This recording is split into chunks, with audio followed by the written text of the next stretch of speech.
오늘은 겨자씨 한 알이라는 제목으로 함께 말씀을 나누려고 합니다. 이 말씀을 통해서 하나님 나라를 바로 알고 은혜를 받는 복된 시간이 되기를 소원하고 축복합니다. 자, 천국이 뭘까요?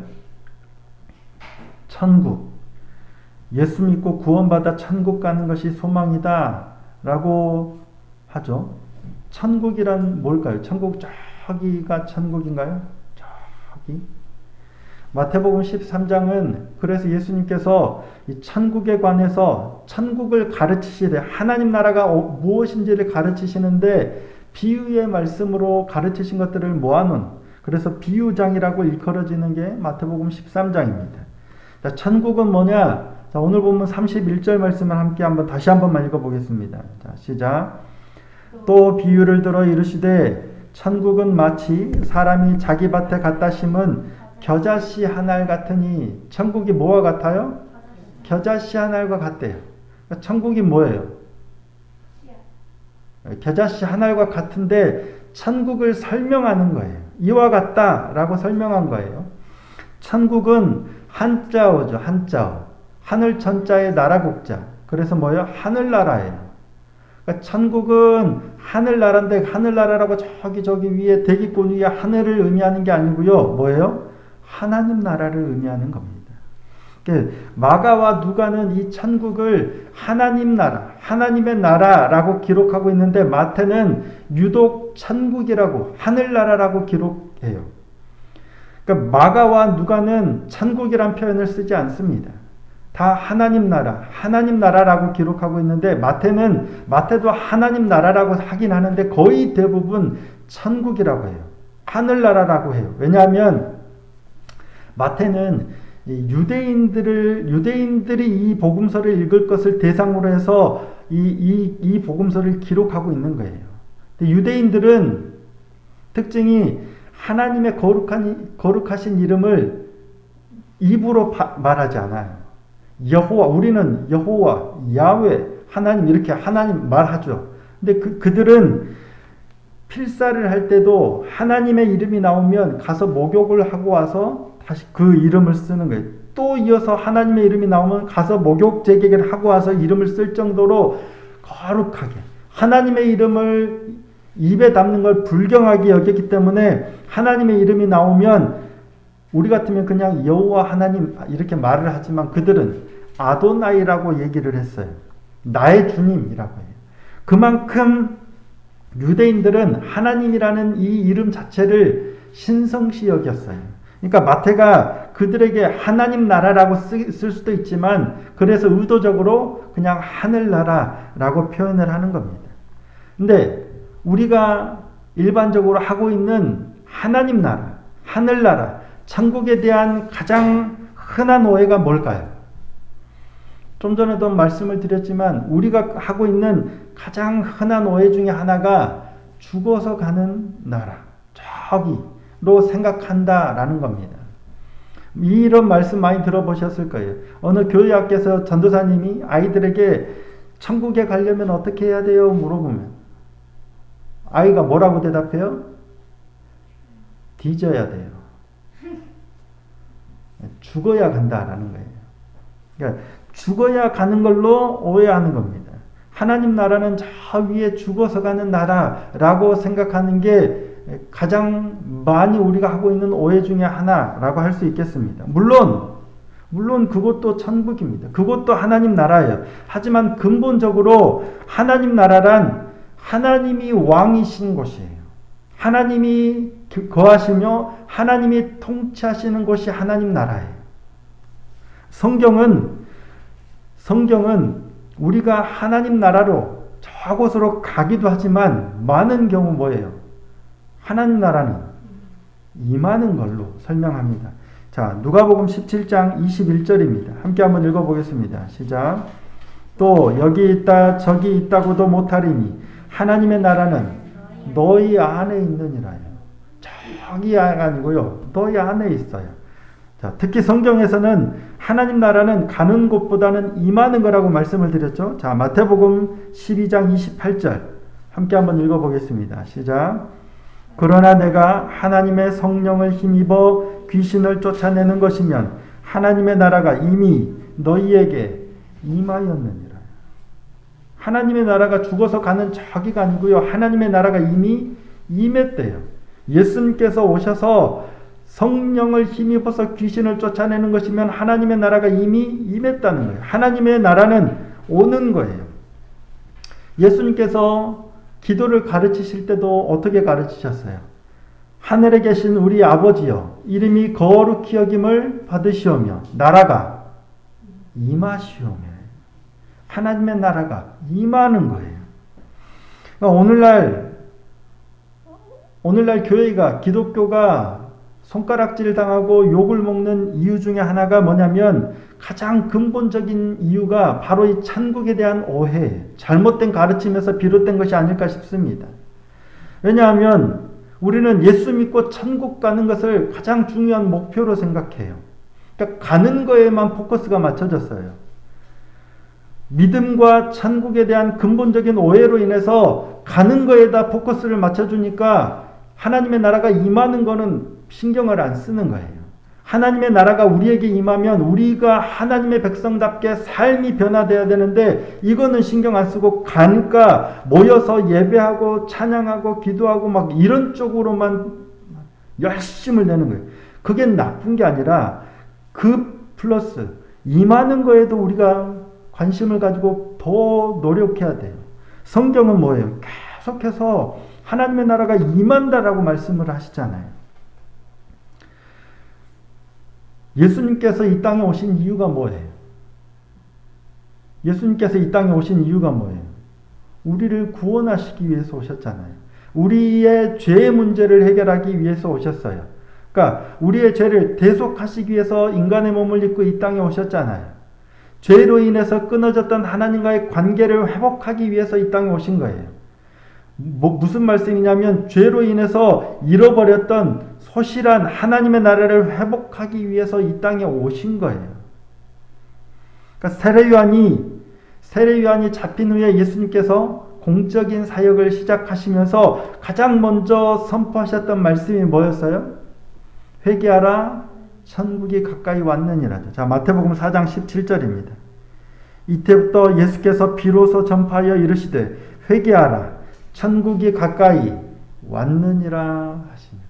뭐 천국이 가까이 왔다예요.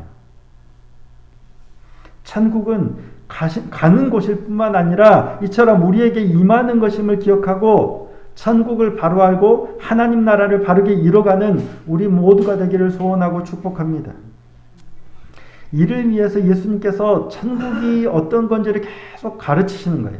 그거를 비유로 가르치신 이유가 뭐예요? 쉽게 알라. 비유로 말씀하면 그러네. 쉽게 이해가 돼요.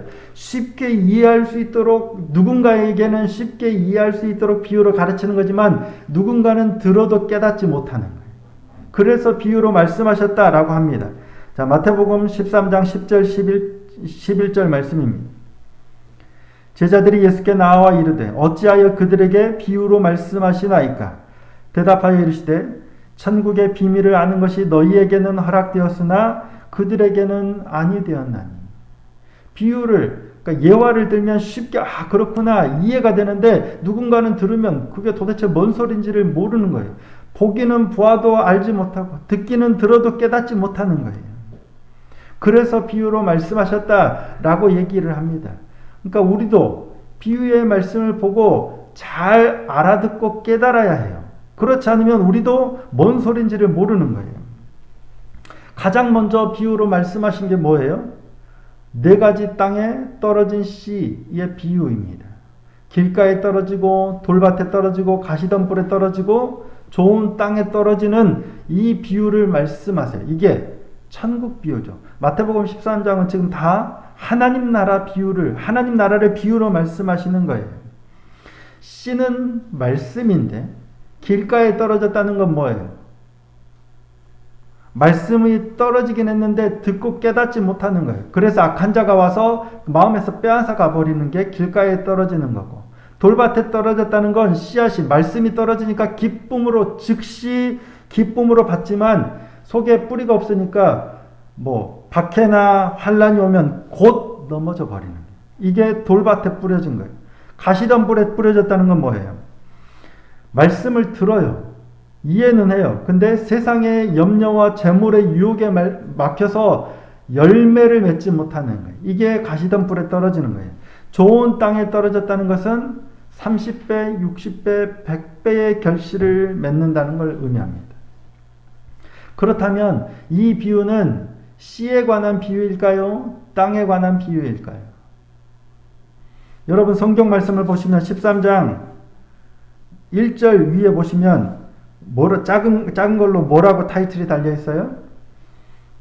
네 가지 땅에 떨어진 씨 비유입니다. 네 가지 땅에 떨어진 씨 비유면 핵심이 씨예요, 땅이에요? 예, 씨입니다. 네 가지 땅에 떨어진 씨 비유라면 씨가 핵심이에요. 하지만 땅이 핵심이라면 씨가 떨어진 네 가지 땅의 비유가 돼야 돼요. 사실 이 말씀은 많은 주석학자들이 해석하기에는 원문으로는 뭐냐면 씨도 아니고요, 땅도 아니고요, 씨 뿌리는 자의 비유입니다. 씨를 뿌리는, 천국은 씨 뿌리는 자의 비유예요. 하나님이 어떤 분이신지를 말씀하고자 하는 거예요. 자, 18절 말씀을 보시겠습니다. 그런즉 씨 뿌리는 비유를 들으라. 예수님께서 이 네 가지 땅에 떨어진 씨 비유, 그러니까 씨 뿌리는 자의 비유를 나중에 해석을 하시고 설명을 하시는데 씨 뿌리는 비유를 들으라. 우리말로는 씨 뿌리는 비유라고 돼 있지만 영어로는 뭐라고 돼 있냐면 The Parable of the Sower예요. Sower, 씨 뿌리는 자의 비유예요. 그러니까 헬라어 원문도 씨 뿌리는 자로 됐어요. 씨 뿌리는 비유가 아니고요, 씨 뿌리는 자의 비유예요. 그러니까 이어지는 그 다음 이어지는 비유에서도 뭐가 나와요? 자, 24절. 마태복음 13장 24절. 예수께서 그들 앞에 또 비유를 들어 이르시되 천국은 좋은 씨를 제 밭에 뿌린 사람과 같으니. 하나님 나라는 자기 밭에 좋은 씨를 뿌린 사람과 같아요. 그가 누구예요? 하나님이죠. 하나님이 어떤 분이신지를 설명하는 거예요. sower, 씨 뿌리는 사람, 농부, 주인에 관한 비유입니다. 마태복음 20장에 나오는 포도원 품꾼의 비유도 그렇습니다. 여러분 잘 아시죠? 아침 일찍 나와서 포도원에 들어갈 품꾼을 구하고 또 제9시에도 나오고 12시에도 나오고 나중에 오후 5시까지 나와서 포도원 품꾼을 들여보낸 이 포도원 품꾼의 비유입니다. 자, 마태복음 20장 1절 말씀입니다. 함께 한번 읽어보겠습니다. 자, 시작. 천국은 마치 품꾼을 얻어 포도원에 들여보내려고 이른 아침에 나간 집주인과 같으니. 천국은 이거예요. 집주인이 어떻게 하나님은 어때요? 이렇다는 거예요. 집주인이에요. 천국은 씨 뿌리는 자가 나가서 이런 거예요. 천국은 자기 밭에 좋은 씨를 뿌린 주인과 같은 거예요. 천국은 포도원 품꾼을 얻어서 들여보내려고 나간 집주인과 같은 거예요. 하나님은 이런 분이라는 거예요. 그렇기 때문에 천국에 대해서 우리가 가장 관심을 가져야 될 건 먼저 하나님이 어떤 분이시냐예요. 천국이 어떤 나라고 뭐가 있고 뭔 길로 돼 있고 이런 게 중요한 게 아니에요. 물론 그것도 중요하지만 가장 먼저 우리가 관심을 가져야 될 게 뭐냐면 하나님이 어떤 분이냐예요. 근데 중요한 건 내가 생각하는, 내가 추측하는 하나님이 아니라 성경이 말씀하는 하나님이 어떤 분인지를 알아야 되는 거예요. 포도원 농부의 비유에서처럼 20장에서 포도원 농부의 비유에서처럼 일찍 와서 많이 일한 사람은 많이 받고 늦게 와서 1시간밖에 일 안 한 사람은 조금만 받아야 공평한 거잖아요. 우리는 그게 공평하다라고 생각해요. 하지만 포도원 주인의 생각은 다르죠. 포도원 주인으로 비유된 하나님의 생각은 다른 거예요. 우리는 이것이 공평하다, 이것이 옳다라고 생각하지만 하나님의 생각은 다른 거예요. 근데 우리가 생각할 때는, 우리가 판단할 때는 내가 옳다, 내가 공평하다, 내가 정의롭다 생각하는 게 옳은 게 아니고요. 하나님이, 성경이 말씀하시는 하나님이 공평한 게 그게 공평한 거예요. 자, 마태복음 20장 14절 15절입니다. 내 것이나 가지고 가라. 나중 온 이 사람에게 너와 같이 주는 게 하나님의 뜻이에요. 내 것을 가지고 내 뜻대로 할 것이 아니냐. 내가 선함으로 내가 악하게 보느냐. 하나님을 잘 모르면, 천국을 잘 모르면, 하나님 나라를 잘 모르면 우리는 우리 뜻대로 생각해서 막 이렇게 해요. 그게 옳은 것 아닙니까? 안식일을 지키려고 안식일에 병자를 고치는 거 그거 잘못 아닙니까? 안식일에 배고픈 이들이 뭔가를 먹으면 왜 안식일에 하지 못할 일을 하느냐라고 무지한 자를 정죄하는 거예요. 우리 생각에는 그게 옳다라고 여기는 겁니다. 그러면서 무지한 자를 정죄합니다. 하나님을 바로 알지 못하기 때문에 일어나는 거예요. 우리는 곡식밭에 가라지가 나면 어떻게 해야 돼요? 뽑아야죠. 안 뽑고 놔두면 우리가 게으른 종인 것처럼 얼른 곡식과 가라지가 막 나면 가라지를 뽑아야 바른 거라고 생각하지만 주인의 생각은 다르죠. 뽑지 마라. 뽑다가 곡식까지 뽑을까요? 그냥 가만두라. 우리는 열매를 맺을 수 있는 좋은 밭에만 씨앗을 뿌리는 게 현명하잖아요. 뭐하러 길가에 뿌리고 뭐하러 돌밭에 뿌리고 뭐하러 가시덤불에 뿌려요. 좋은 땅에만 뿌려야 좋은 농부잖아요. 근데 하나님은 안 그러세요. 씨를 뿌리는데 온 사방 천지에 다 떨어지도록 뿌리시는 분이 하나님이세요. 우리는 참 감람나무에 돌 감람나무 접붙이지 않습니다. 농사를 좀 아는 사람 같으면 절대 그렇게 안 하죠. 돌 감람나무, 튼튼한 돌 감람나무가 있다면 거기다가 약한 참 감람나무를 심어서 접붙여서 참 감람나무 열매를 맺도록 이게 바른 건데 하나님은 그렇게 안 하세요. 좋은 참 감람나무에다가 쓸데없는 돌 감람나무를 접붙이시는 이게 하나님의 방식이에요. 내가 생각하는 하나님 나라가 아니라 내가 생각하는 하나님이 아니라 성경이 가리키는 성경이 말씀하는 하나님께서 친히 당신을 계시하신 말씀을 따라서 하나님 나라를 바로 알아야 한다는 겁니다. 천국은 뭐예요? 마치 자기 밭에 갖다 심은 겨자씨 하나가 같은 거예요. 마치 여자가 가루 서말 속에 갖다 넣은 누룩과 같은 거예요. 겨자씨가 저는 실제로 못 본 것 같아요. 겨자씨 뭐 그림이나 이렇게 봤지만 아주 작다고 해요. 실제로 잘 안 보인 정도로 작다고 해요. 겨자씨 한 알, 누룩은요. 낮게는 되게 한 스푼만 넣어도 나중에는 엄청나게 부풀어 오르죠. 겨자씨 한 알과 누룩의 공통점은 뭐예요? 처음에는 아주 작은 거예요. 하지만 시간이 지나면서 점점 부풀고 커져서 자라고 이게 공통점이에요. 그러니까 작은 것으로부터 시작하지만 점점 변화를 이뤄서 커지고 부풀어가는 게 천국이에요. 이게 하나님 나라의 특징이란 얘기예요. 겨자씨와 누룩은 그게 하나님 나라의 특징은 뭐예요? 하나님은 그렇게 일하세요. 하나님의 방식이 그렇다는 얘기예요. 아주 작은 사람, 힘없고 약한 사람을 들어서 쓰신다는 얘기예요. 우리는 아주 크고 힘이 있고 강한 것을 들어서 막 이렇게 해야 확 한 번에 뭔가를 이루어야 압도적으로 행할 것 같은데 그건 하나님의 방식이 아니에요.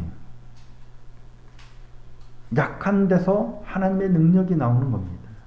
하나님의 방식은 세상은 힘있고 큰 능력과 지위로 모든 것을 해결하려고 해요. 그래서 높은 데로 올라가려고 하고 성공하려고 하고 교회도 커져야지 영향력을 미친다고 생각을 합니다. 교회도 계속 그걸 가르쳤죠. 너희가 열심히 해서 성공하고 높은 데 올라가야 하나님 나라를 영향력을 미쳐서 확장해가고 하나님 나라를 이루어간다. 철저하게 교육하고 높은 곳을 점령하 이게 고지론입니다. 하지만 이는 철저하게 세상적인 방식이에요. 세상은 그렇게 가르쳐요. 근데 교회는 그렇게 가르치면 안 돼요. 결코 그게 하나님의 방식이 아니기 때문입니다. 예수님께서 세상의 방식으로 오시려면 어디로 오셔야 돼요? 예루살렘에 왕의 아들로 태어나야 되죠. 근데 예수님은 예루살렘이 아니라 베들레헴 마구간에 목수의 아들로 태어나셨어요. 그러니까 유대의 왕으로 나신 이를 찾아서 동방박사들이 예루살렘으로 간 건 그들이 그럴 거라고 생각했기 때문이에요. 이게 세상 우리가 흔히 하고 있는 그냥 생각이에요. 하지만 하나님의 방식은 전혀 달라요. 분명 왕으로 오셨는데 겨자씨 한 알로 오시는 거예요. 누룩으로 오시는 거예요. 이사야 53장 2절입니다. 그는 주 앞에서 자라나기를 연한 순 같고 마른 땅에서 나온 뿌리 같아서 고운 모양도 없고 풍채도 없은즉 우리가 보기에 흠모할 만한 아름다운 것이 없도다. 이게 오실 메시아 그리스도에 관한 노래예요. 근데 우리는 아주 멋지고 화려하고 진짜 이럴 것 같은데 연한 순 같고 마른 땅에서 나온 뿌리 같아서 볼품이 없는 거예요. 우리가 보기에 흠모할 만한 것, 아름다운 것이 하나도 없는 거예요. 이 땅을 하나님 나라로 정복하기 위하여 왕으로 오셨다면 칼과 몽치로 와야 될 것 같은데 칼과 몽치로 이 땅을 휘어잡을 것 같은데 그렇게 하지 않으세요. 그건 하나님의 방식이 아닙니다.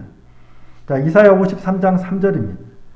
그는 멸시를 받아 사람들에게 버림받았으며 강고를 많이 겪었으며 질고를 아는 자라. 마치 사람들이 그에게서 얼굴을 가리는 것 같이 멸시를 당하였고 우리도 그를 귀히 여기지 아니하였다. 세상은 왕으로 오셔서 권능과 힘으로 이 나라를 하나님의 나라로 세워갈 거라고 생각하지만 하나님의 방식은 아니에요. 오히려 십자가를 지심으로 하나님 나라를 이루신 겁니다. 이게 하나님의 방식입니다. 이것이 하나님 나라예요. 근데 우리는 철저하게 세상적인 방식을 추구할 때가 얼마나 많은지 모르겠습니다. 하나님을 바로 알지 못하니까 어떻게든지 키워서 어떻게든지 성공해서 어떻게든지 큰 목표로 하나님께 큰 영광을 돌리는 것이라고 할 때가 얼마나 많은지 모르겠어요. 그거는 넓은 문이요 큰 길입니다.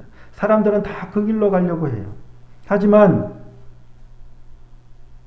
하나님의 길은 좁은 문이요 좁은 길입니다. 큰 목회를 통해서 하나님께 크게 영광 돌리겠다라고 하지만 실상은 그거는 자기 자신을 위한 자기의 영광을 위한 기름을 말씀하십니다. 사단은 끊임없이 유혹합니다. 교회를 키우고 성장시키고 더 유명해져서 더 많은 사람들에게 복음을 전해야 된다라고 생각하지만 그거는 유혹이에요. 나는 겨자씨 한 알처럼 내게 주어진 자리를 감당하면 돼요. 그러면 하나님이 잘하게 하시는 거예요. 하나님이 부풀게 하시는 거예요. 근데 우리는 자꾸만 크게 뭔가를 이뤄서 뭔가 크게 이렇게 영향력을 미치게 하는 겁니다. 미치려고 하는 겁니다. 그거는 세상의 방식이라는 사실을 기억하는 저와 여러분이 되었으면 좋겠습니다. 천국은 겨자씨 한 알과 같아요. 천국은 작은 겨자씨 하나를 내 마음에 심는 겁니다. 보이지 않아요. 사람들은 몰라요. 알아주지도 않고 인정하지도 않고 그게 무슨 의미가 있을까 싶지만 어느덧 자라서 공중에 새들이 깃들 만큼 큰 나무로 자라게 되는 겁니다. 근데 오늘 우리는 이 겨자씨 하나를 너무 무시합니다. 이거 하나 심으면 뭐 하겠나? 내가 오늘 말씀의 자리에 이거 성경 이거 몇 장 읽으면 뭐 하겠나? 내가 이렇게 혼자 죽어라 기도하면 뭐 하겠나? 라고 생각하지만 아닙니다. 하나님의 나라는 그렇게 임하는 거예요. 하나님의 방식은 하나님 나라는 그 방식으로 임하는 거예요. 내가 나가서 대통령이 돼서 이 나라에 막 영향력을 미치겠다가 아니고요. 내 안에 하나님의 말씀을 작은 겨자씨로 심는 거예요. 내 안에 기도를 누룩으로 기도로 심는 거예요. 그게 하나님의 나라라는 겁니다. 큰 것을 추구하고 싶죠. 크게 되고 싶죠. 그래서 더 많은 영향력을 미치고 더 힘을 발휘하고 싶은 게 우리 인간의 본성입니다. 하지만 큰 것을 추구하는 것이 아니라 매일 삶에서 매일 일상에서 우리에게 주어진 작은 삶의 자리에서 하나님의 말씀을 심는 것이 하나님 나라를 세워가는 길인 줄로 믿습니다. 왜냐하면 그게 하나님의 방식이기 때문입니다. 사람들이 주목하지 않아도 사람들이 알아주지 않아도 오늘 내 안에 겨자씨 하나를 심고 주님의 일하심을 기대하며 성실하게 오늘 또 우리에게 주어진 삶을 감당하며 나아가는 저와 여러분이 되기를 소원하고 축복합니다. 우리 안에 하나님 나라가 이루어지면, 하나님 나라가 임하시면 하나님이 우리로 하여금 더 자라서 더 많은 이들이 와서 깃들고 하나님 나라를 형성해 갈 줄로 믿습니다. 지금 내 눈에 보이는 작은 의미 없어 보이는 이 작은 믿음의 걸음이 도리어 하나님이 일하시는 방식이라는 것을 기억하고 오늘도 성실하게 말씀의 자리와 기도의 자리를 지켜내는 저와 여러분이 될 수 있기를 예수님의 이름으로 축복합니다.